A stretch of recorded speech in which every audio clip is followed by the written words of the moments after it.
ધોરણ 8 વિષય વિજ્ઞાન તેમાં આજે આપણે દેખવાનું છે પ્રકરણ 1 પાક ઉત્પાદન અને વ્યવસ્થાપન ક્રોપ પ્રોડક્શન એન્ડ મેનેજમેન્ટ। તો ચાલો આપણે देखिए। હવે देखो એક વિશાળ આપણે જન સમુદાયને એટલે કે મોટી વસ્તીને ખોરાક પ્રાપ્ત કરવા માટે તેનું નિયમિત ઉત્પાદન યોગ્ય વ્યવસ્થાપન અને વિતરણ આવશ્યક છે। ઉત્પાદન એટલે તેનું ઉગાડવું વધારે પડતું બરાબર છે। યોગ્ય વ્યવસ્થાપન એટલે તેની જાળવણી રાખવી। તમે ઘઉં વાવો અથવા તમે સિંપલ બધો કોઈ શાકભાજી વાવી, શાકભાજીને તમે જાળવો નહીં, કાળજી નહીં રાખો તો બગડી જશે, ખબર પડે છે। અને વિતરણ એટલે શું? તેની વેચણી કરવી, હે ને? તમે તેને હવે વેચી દેશો કોઈ માર્કેટમાં જઈને, ખબર પડે છે? આ તમે ખુદ ખાઈ જશો અથવા તમે બીજા કોઈકને આપશો, મફતી આપશો કાં તો પૈસાવાળા ભાવે આવશો।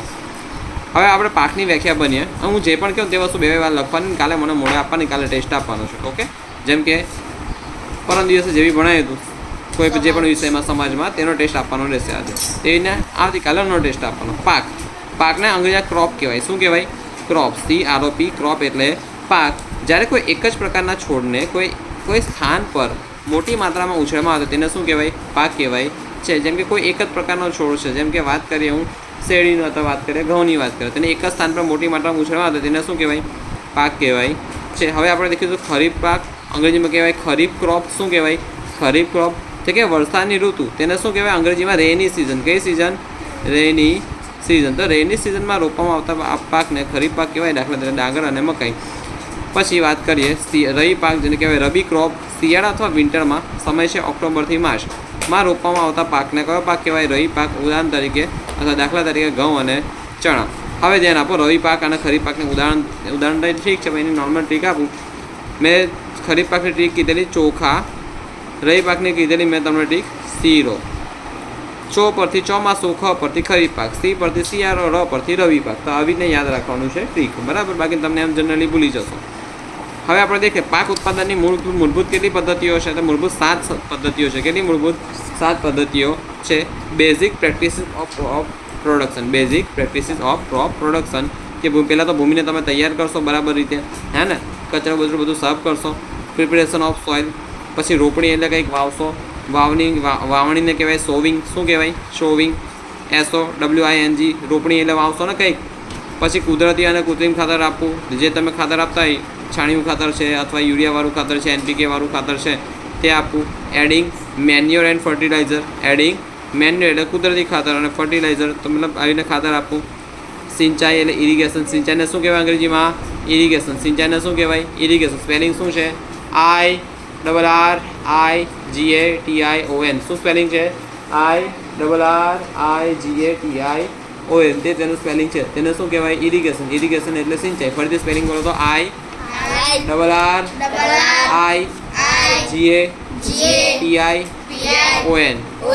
ઓકે? આ કામ લાગશે આગળ જઈને। પછી તેને જો સિંચાઈ એટલે પાણી આપ્યું બરાબર, પાણી આપીને તેને નીંદણથી રક્ષણ કરો। નીંદણ એટલે શું? આવડે કોઈને? બોલો આવડે તો જોરથી।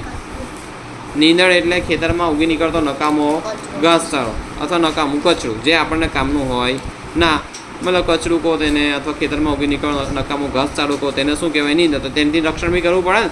બાકીના આપણે પાકને જે અલગ અલગ પોષક દ્રવ્યો ખાતરની મદદથી અથવા અન્ય વસ્તુઓથી આપીએ તે પોષક દ્રવ્યો કોણ ભાગ પડાવશે? નીંદણ બી। જે ઘાસ છે, જેમ કે આપણે ઉગાડ્યું શેરડી, તો શેરડીની આજુબાજુ બરાબર ઘાસ લાગી ગઈ, તે બી ભાગ ભજવશે કે લાય ભાઈ ખાવાનું મને આવે દે, સૂર્યપ્રકાશ બી મને આવે દે થોડો, હે ને? જેમ કે ઘાસ મોટું થઈ ગયું, શેરડીને તેટલી જ છે, તો સૂર્યપ્રકાશ મોટા ભાગનો કોણ લેશે? નકામું ઘાસ। પાણી પહોંચાડે તો પાણી બી એ ભાગ પડાવે કે ના થોડું પાણી મને આવે, મારે વિકાસ કરવો છે, એટલે એને કાપી નાખવું યોગ્ય કહેવાય, કેમ કે આપણને ફક્ત પાક જોઈએ છે, કોઈ નકામું ઘાસ સારો જોતો નથી। લણી એટલે શું? કાપવું, તેને અંગ્રેજીમાં કહેવાય હાર્વેસ્ટિંગ। પેલો કહે ને હાર્વેસ્ટર આવ્યું, ખબર? ખેડૂતોને ખાસ ખબર હોય। હાર્વેસ્ટર શું કરે? હાર્વેસ્ટિંગ કરે, એટલે લણણી કરે, કાપણી કરે, ખબર પડે છે? હાર્વેસ્ટર શું કરે?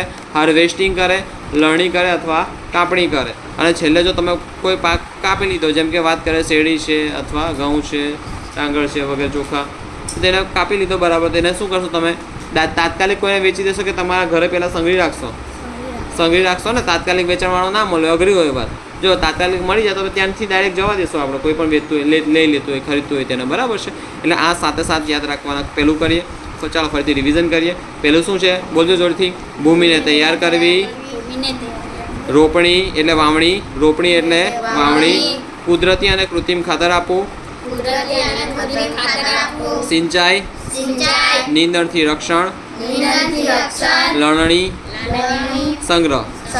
ચાલો ફરીથી આપણે જો આ રિવિઝન કરી લઈએ. પાક એટલે શું? તો કે જ્યારે કોઈ એક જ પ્રકારના છોડને કોઈ સ્થાન પર કોઈ જેમ કે તમારા ખેતર એક સ્થાન છે ને, તો એ એરિયામાં અથવા કોઈ સ્થાન પર મોટી માત્રામાં ઉછેરમાં આવતો તેને શું કહેવાય? પાક કહેવાય. ખરીફ પાક એટલે ખરીફ ક્રોપ તો કઈ ઋતુમાં થાય? ચોમાસાની ઋતુમાં થાય. ઉદાહરણ તરીકે ડાંગર અને મકાઈ, ડાંગર મકાઈ વગેરે વગેરે. રવિ પાક એટલે શીરો યાદ રાખવાનો. શિયાળો તો કે શિયાળો ઓક્ટોબરથી માર્ચમાં રોપવામાં આવે. દાખલા તરીકે ઘઉં, ચણા વગેરે. એ પાક ઉત્પાદનની પદ્ધતિ એવીને રિવિઝન કરવાની છે. ઓકે, તા યાદ રાખવાનું. હવે આપણે દેખીએ આ બધી પદ્ધતિ છે શું. તો કે આ જો પહેલાં તમારા ઘરેથી શું લખવાનું રહેશે? એક તો પાકવાળી વ્યાખ્યા, બીજી ખરીફ પાકવાળી વ્યાખ્યા, ત્રીજી રવિ પાકવાળી, અને પાક ઉત્પાદનની આ સાથે સાથ છે ને જે પણ પ્રોડક્શન જે બી પ્રેક્ટિસ છે. પ્રેક્ટિસીસ એટલે શું? તો કે પદ્ધતિઓ. પ્રેક્ટિસીસ એટલે શું? તો કે પદ્ધતિઓ તમારે કરવાની રહેશે. હા, 2 વાર લખવાની રહેશે ફરજિયાત, અને મોડો કરીને કાલે ટેસ્ટ આપવાની રહેશે. હવે અહીં ધ્યાન આપો. હવે આ શીખવાડું છું, આમાંથી હું કેવું ધ્યાન લખજો, બધું ના લખતા. પાકની વાવણી કરતાં પહેલાં ભૂમિને તૈયાર કરી તે પ્રથમ તબક્કો છે. હવે તૈયાર કેમ નહીં કરાય ભૂમિને? જમીનને તૈયાર કેમ નહીં કરાય? તો એના કપડાં પહેરાવશું યોગ્ય રીતે? ના, એવું છે નથી. જમીનની આપણે વાત કરી છે, ભૂમિની વાત કરી છે, હે ને? તો દેખો, આ એ પહેલો તબક્કો છે ને, માટીને ઉપર નીચે કરવાની અને પોચી બનાવવાની. કેમ નહીં પોચી બનશે? ખેડશો એને કાં તો ટ્રેક્ટરની મદદથી, કાં તો હળની મદદથી, બરાબર? તો કે જમીનને અથવા માટીને ઉપર નીચે કરવાની અને પોચી બનાવવાની પ્રક્રિયાને શું કહેવાય? ખેડાણ કહેવાય. ખેડાણને શું કહેવાય? પ્લોવિંગ કહેવાય. શું કહેવાય? પ્લાવિંગ કહેવાય અથવા ટીલિંગ કહેવાય. પ્લાવિંગ અથવા ટીલિંગને આ પ્રક્રિયામાં ખેતરમાં હળ ચલાવીને કરવામાં આવે છે. જેમ કે ખરપિયો છે, તે એકદમ સિમ્પલ ઓજાર અથવા સિમ્પલ ટૂલ છે જે નીંદણને દૂર કરવા અને જમીનને પોચી બનાવવા માટે વપરાય છે. પછી આજના સમયમાં ખેતરની ખેડ ટ્રેક્ટર દ્વારા સંચાલિત દાંતી એટલે કલ્ટી આવે ને તમારે, તેને કલ્ટીનું ફૂલ ફોર્મ છે કલ્ટિવેટર. શું છે? કલ્ટિવેટર વડે કરવામાં આવે છે. હવે સિમ્પલ ભાષામાં જમીનને તૈયાર કરી દીધી, ખેડી નાખી, બરાબર. પછી શું કરશો? વાવણી કરશો, વાવશો પાક, બીજ વાવશો. તે પાક ઉત્પાદનનો સૌથી મહત્વનો તબક્કો છે. વાવણી પહેલાં સારી ગુણવત્તાવાળા સ્વચ્છ અને તંદુરસ્ત બીજની પસંદ કરવામાં આવે છે. ચાલો મને કોઈ કહેશે કે બીજ સારી ગુણવત્તાવાળા છે કે ખરાબ, તે તમે કેમ ના ઓળખી શકશો? ધોરણ 5-6માં આવતું હતું. ધોરણ 5-6માં આવતું હતું કે બીજ સારી ગુણવત્તા છે અથવા ખરાબ છે, તે તમે ઓળખી કેમ ના શકશો? બગડી જાય તો કીડા પડી જાય. પછી બીજું કોઈ કહેશે ખરાબ બીજને સારા બીજને મારે અલગ કરવા છે, હું શું કરીશ? હા, ગોટું કંઈક બોલો ભાઈ. હા, સરસ. જે સારા હોય તે નીચે રહે, ખરાબ બીજ ક્યાં તરે? ઉપર, અને સારા બીજ નીચે રહે. આપણે નાના ધોરણમાં ભણી ગયા છે, ધોરણ 5-6માં વસ્તુ ભણી ગયા હતા, બરાબર. ચાલો હવે ધ્યાન આપો. તો દેખે વાવણી તે પાક ઉત્પાદનનો સૌથી મહત્વનો એટલે કે ઇમ્પોર્ટન્ટ તબક્કો, ઇમ્પોર્ટન્ટ સ્ટેપ છે. અને વાવણી પહેલાં સારી ગુણવત્તાવાળા સ્વચ્છ એટલે કે એકદમ સારા એવા અને તંદુરસ્ત બીજની પસંદગી કરવામાં આવે છે. અને બીજની વાવણી કરવા માટે વાપરવામાં આવતું ઓજાર ગળણી આકારનું હોય છે. કયા આકારનું હોય છે? ગળણી આકારનું. ગળણી આકાર આવો હોય છે ને? ઓકે, ગળણી આકાર આવો હોય છે, તો એ ગળણી આકારનું હોય છે. તો આ ધ્યાન રાખવાનું રહેશે. અને તેને ઓરણી કહેવાય. શું કહેવાય? ઓરણી. શું કહેવાય? ઓરણી. અને આજના જમાનામાં ટ્રેક્ટર દ્વારા સંચાલિત વાવણીઓનો ઉપયોગ થાય છે. શાનો ઉપયોગ થાય છે? વાવણીઓ, જે વાવતો હોય બીજ, ધીરે ધીરે કહીને વાવતો હોય. હવે આપણે દેખીશું ખાતર. તો કે ભૂમિ પાકને ખનિજ તત્વો પ્રદાન કરે છે. પ્રદાન કરે એટલે શું? આપે છે. પ્રદાન કરે છે એટલે શું? આપે છે. પ્રદાન કરે છે એટલે આપે છે. જે પાકની વૃદ્ધિ વિકાસ માટે આવશ્યક છે. જેમ કે તમારે વૃદ્ધિ વિકાસ માટે અલગ અલગ તમે ભોજન જમો છો, તે આવશ્યક છે. ના જમો તો વિકાસ થાય ના થાય. તમારી હાઇટ પણ એટલી બધી વધે નહીં, તમારી બોડી બી વધે નહીં. જેમ કે ખાતરના 2 પ્રકાર છે. કુદરતી ખાતર, જેને કહેવાય મેન્યોર. શું કહેવાય? મેન્યોર. શું કહેવાય? મેન્યોર. યાદ રાખજો, MANURE. કુદરતી ખાતરને શું કહેવાય? મેન્યુર. શું કહેવાય? મેન્યુર. MANURE. કૃત્રિમ ખાતરને ફર્ટિલાઇઝર કહેવાય. શું કહેવાય? ફર્ટિલાઇઝર. આ યાદ રાખજો, કૃત્રિમ ખાતર એટલે માનવે બનાવેલું, માણસે બનાવેલું, કંપનીમાં બનાવેલું, ફેક્ટરીમાં બનાવેલું, તેને શું કહેવાય? ફર્ટિલાઇઝર્સ. શું કહેવાય? ફર્ટિલાઇઝર્સ. જ્યારે વાત કરીએ કુદરતી ખાતરને મેન્યુર કહેવાય. શું કહેવાય? મેન્યુર. તો કુદરતી ખાતર એક કાર્બનિક પદાર્થ છે અને જે વનસ્પતિ અથવા પ્રાણીઓના વિઘટનથી પ્રાપ્ત થાય છે. હે ને? વનસ્પતિના પ્રાણીઓ જેમ કે ગાયનું મળ, મૂત્ર એ બધું આપણે નાખતા હોય છે. પછી તમારા ઘરનો એઠવાડ હોય તે તેની અંદર નાખતા હોય છે. ઘરના એઠવાડા શાકભાજી ને બધું હોય તેની અંદર નાખતા હોય છે. કેમ? તો કે તેનું વિઘટન થઈ જાય. ને વિઘટન થઈ જાય કંઈક બનતું હોય તેને ખાતર કહેવાય. કયું ખાતર? તો કે કુદરતી ખાતર કહેવાય. તેને અંગ્રેજીમાં મેન્યુર કહેવાય. જે વનસ્પતિ અથવા પ્રાણીઓના વિઘટનથી પ્રાપ્ત થાય છે. જ્યારે કૃત્રિમ ખાતર એક રાસાયણિક એટલે કેમિકલવાળો પદાર્થ છે. જેમ કે ઉદાહરણ તરીકે યુરિયા છે, એમોનિયમ સલ્ફેટ છે, સુપર ફોસ્ફેટ છે, ડાય એમોનિયમ ફોસ્ફેટ, જેને DAP કહેવાય. ફૂલ ફોર્મ યાદ રાખવાનું. DAPનું ફૂલ ફોર્મ શું છે? ડાય એમોનિયમ ફોસ્ફેટ. ફરીથી DAPનું ફૂલ ફોર્મ શું છે? ડાય એમોનિયમ ફોસ્ફેટ. NPK ખાતર મેં તમને પહેલાં પણ કીધેલું ને. હે, જો નાઇટ્રોજન, ફોસ્ફરસ અને પોટેશિયમ યુક્ત ખાતર. જો નાઇટ્રોજનનો N, ફોસ્ફરસનો P અને Kનો અહીં કે પરથી નહીં પોટેશિયમ નહીં બોલાય, પોટેશિયમ બોલાશે. કેમ તો કે અલગ ભાષામાં, લેટિન ભાષામાં તેનો અર્થ કંઈક અલગ થાય છે. બરાબર, ઓકે, એ નહીં કહે છે. હા, લખાયેલું મેં. નાઇટ્રોજનનો N, ફોસ્ફરસનો P અને કે પરથી પોટેશિયમ. તો યુક્ત એટલે શું? પોટેશિયમ વાળું. યુક્ત એટલે શું? પોટેશિયમ વાળું. પોટેશિયમ યુક્ત એટલે પોટેશિયમ વાળું ખાતર વગેરે કૃત્રિમ ખાતર છે. તો આ પણ તમારે લખવાનું છે અને મોડે કરવાનું છે. ખાતર વિશે કંઈક આપું ને તો ઓકે. હવે ધ્યાન આપો.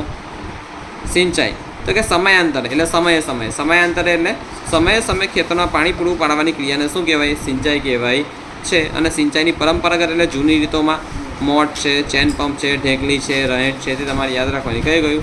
મોટ, ચેન પંપ આવે તે, ઢેકલી ને રહે. જ્યારે આધુનિક પદ્ધતિમાં જેમ કે અત્યારની મોડર્ન સિસ્ટમ છે, મોડર્ન પ્રેક્ટિસીસ કઈ છે સિંચાઈની? તો કે ફુવારા પદ્ધતિ. હે ને? ખેતરમાં હોય છે એમ કહીને આવીને ફળા જો જેમ કે આ બંને ધારાથી ફુવારા છોડે છે એમ થશે. હે ને? આવીને ફરતા હોય છે ધીરે ધીરે. બરાબર. પછી ટપક પદ્ધતિ, ડ્રીપ તમે નાખતા હોય છો, પાઇપો તમે કાળા કલરને બિછાવતા હો છો, તેને કહેવાય ડ્રીપ સિસ્ટમ અથવા શું કહેવાય? ટપક સિંચાઈ પદ્ધતિ. તો આ તમારે યાદ રાખવાની છે સિંચાઈની આ પદ્ધતિઓ.